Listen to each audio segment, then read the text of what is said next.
ضربني بكل قسوة وقال لي ارجعي مكان ما جيتي.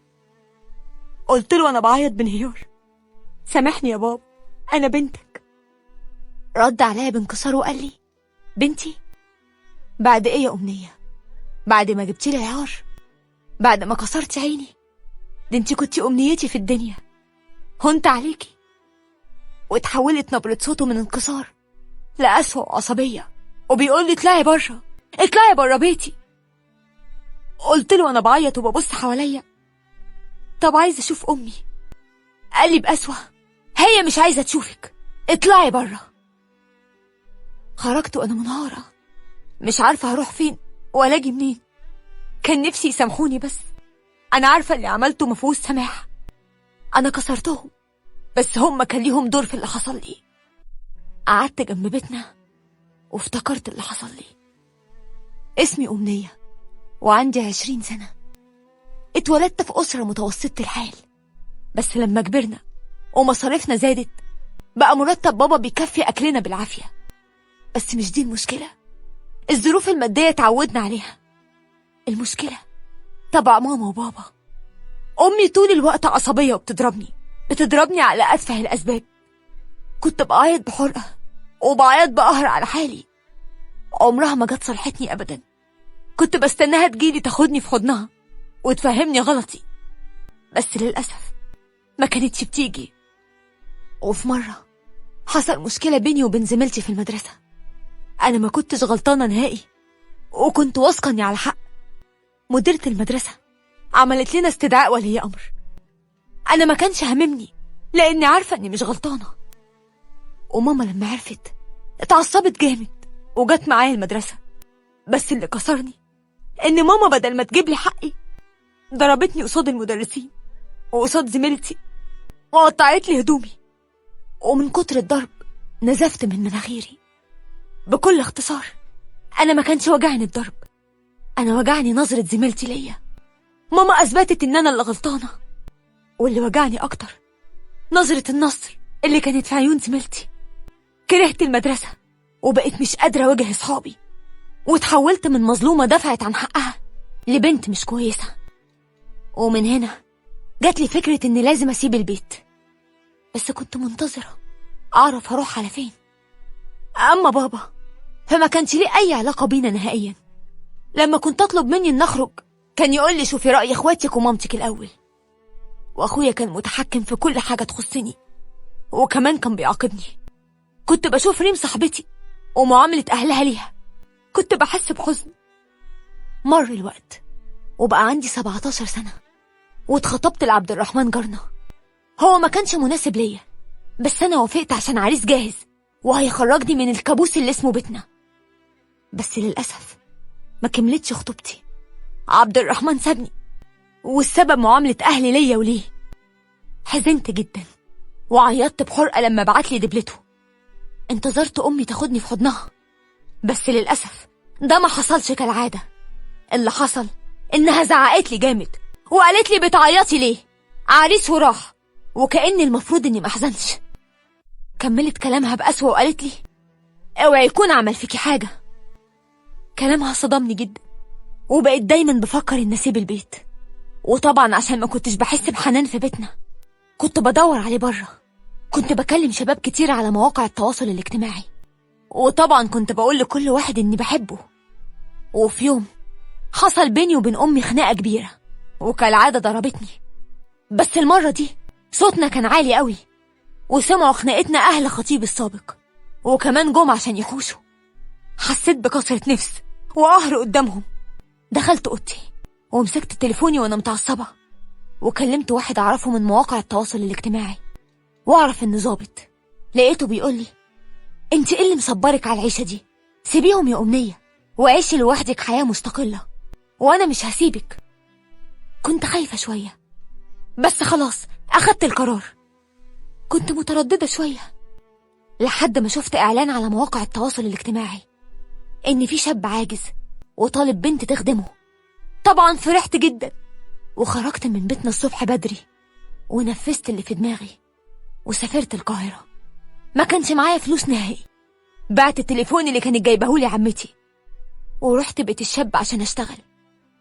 بس كانت المفاجأة لما شفته هو مش عاجز، ده شاب عادي جدا. حسيت بخوف مش عادي، بس عنادي خلاني أكمل وأقول لنفسي كملي، اثبتي لنفسك إنك هتعرفي تعيشي لوحدك. كملت اليوم، وللأسف اتعرضت لمحاولة اعتداء عليا. صرخت بأعلى صوتي، والحمد لله قدرت أهرب منه. واللي عرفته إن الشاب ده بيعمل إعلانات يطلب فيها إن حد يخدمه ويساعده، وبيطلب ممرضة بحجة إنه عاجز، وبعد كده أول ما تيجي يعتدي عليها. خرجت من بيته وأنا جسمي كله بيرتعش ومش عارفة هعمل إيه. كلمت عادل الضابط عشان يوفر لي مكان زي ما كنا متفقين، وفعلا جه ووفر لي مكان. بس ما طلعش ضابط زي ما كان مفهمني، ولا طلع عنده 25 سنة زي ما قال لي. طلع عنده 38 سنة وشغال جرسون في فندق في الغردقة. الشغل مش عيب ولا حرام، لكن ليه يكذب؟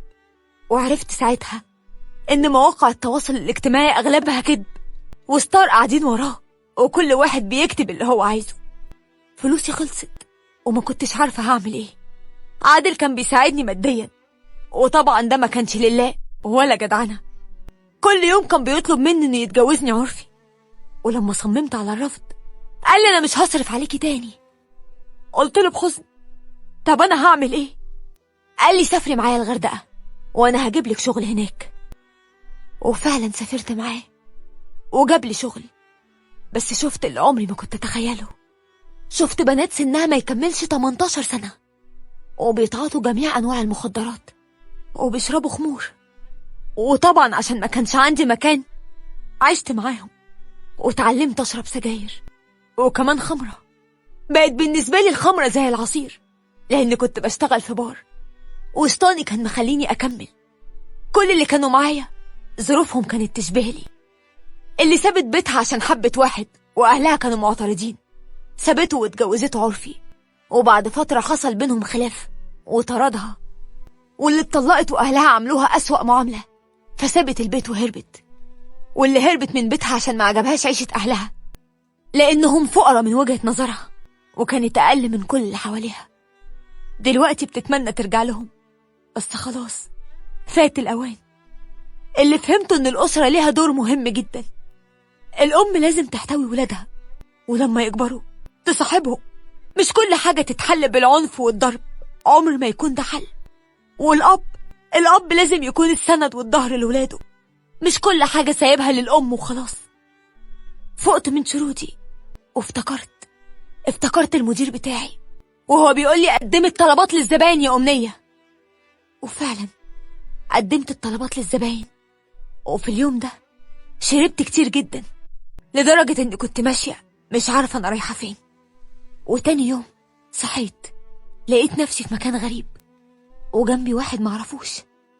كنت حاسة إن قلبي هيقف من الصدمة، بس اللي طمني إن كنا بهدومنا. من الواضح إن هو كمان كان شارب، ونمنا وما حسيناش بنفسنا. قمت من جنبه وخرجت بسرعة قبل ما يصحى ورجعت البيت، بس كان جوايا حزين جدا. معقول؟ طب المرة دي عدت على خير؟ طب بعد كده هيحصل لي ايه؟ اللي وجع قلبي اكتر وتعبني ان النهاردة الجمعة. فين ريحة البخور اللي كنت بشمها؟ فين خطبة الجمعة اللي كانت صوتها بيرج بيتنا؟ وبابا واخويا كانوا بيروحوا الجامع وانا وماما كنا بنصلي في البيت. فين كل ده؟ انا مش شامة غير ريحة سجاير ومخدرات، ومش سامعة غير اغاني حتى في وقت الصلاة. الشيطان عايش وسطينا. شيطان ايه بس؟ اقصد الشياطين كلهم هنا. حسيت بخنقة فظيعة، حاسة اني عايزة اشم هوا نضيف. اشتقت ان اصلي زي زمان، بس اصلي ازاي وانا شاربة خمرة؟ فضلت اعيط بخسرة وقهر على حالي. هي دي الحياة المستقلة اللي سبت بيتنا عشانها؟ اهلي وحشوني قوي، بقالي 2 سنين ما شفتهمش. قررت ارجع لهم. كنت خايفة وقلقانة وعارفة انهم ممكن يقتلوني، بس مش مهم، انا استاهل انهم يموتوني. بس لما رحت عرفت ان بابا ساب البلد بسبب كلام الناس. انهارت من العياط، بس صممت اني لازم اروح لهم. عرفت طريق بيتهم الجديد ورحت رحت وأنا جوايا خوف رهيب، وكنت حاسة إني مش عارفة أخبط على الباب. فجأة لقيت بابا بيفتح الباب. لما شافني ابتسم ابتسامة تلقائية، وبعدين ملامحه اتغيرت، وزي ما قلت لكم ضربني بكل قسوة وقال لي ارجعي مطرح ما كنتي. قلت له سامحني يا بابا، أنا بنتك. قال لي بنتي؟ بعد إيه يا أمنية؟ بعد ما جبتي لي العار، بعد ما كسرت عيني؟ ده انت كنت أمنيتي في الدنيا. هنت عليكي. وتحولت نبرة صوته من انكسار لأسوأ عصبية، وقال لي اطلعي بره، احنا اعتبرناكي متي. قلت له بس انا عايزه اشوف امي. قال لي امك مش عايزه تشوفك، اطلعي بره اطلعي بره. فقت على صوت انا عارفاه كويس جدا، بتقولي وهي منهارة كنت فين؟ غصب عني دموعي نزلت وقربت منها وحضنتها. كنت محتاجة الحضن ده، كنت مستنياها انها تزقني، بس لقيتها حضنتني وهي بتعيط. قلت لها سامحيني يا امي، يا امي، كان نفسي تحضنيني من زمان. لو كنت بتحضنيني وتحتويني ما كنت سبت البيت. ردت عليا بحزن، ولقيتها بتقولي كنت عصبية، وكنت دايما بصرخ وزعق عشان كنت مضغوطة انا وابوكي. كنا بننام واحنا بنفكر هنوفر لكم اكل ولبس وفلوس الدروس منين. ما كناش بنحسسكم ان احنا مش معانا، كنا بنحاول على قد ما نقدر نوفر لكم طلباتكم. ده كان سبب عصبيتي.